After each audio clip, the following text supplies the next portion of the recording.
tonight? There's so many messages going on. You've got so many influencers coming from so many different areas. You have government, you have private sector, you have public sector.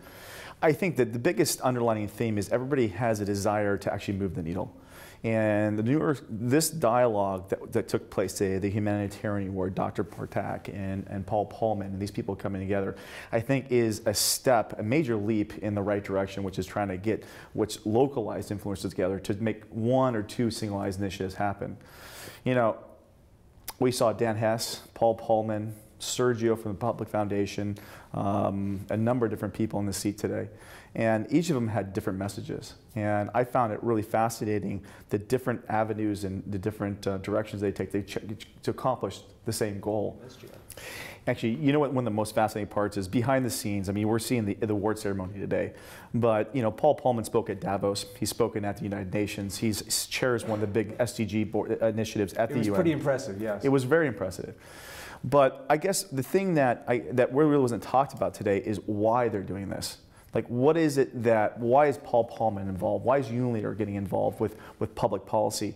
And I think they've come to the realization that people are sick of hearing politicians talk about initiatives, about ideals and activism and a utopic environment.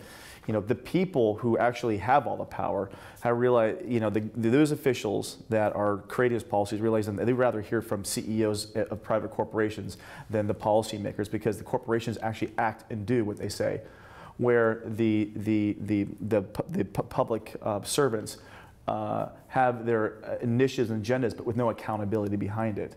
And corporations can't follow that same path. They have to execute. Otherwise, they see a loss in the capital markets. They see, sentiment and shareholder value drops.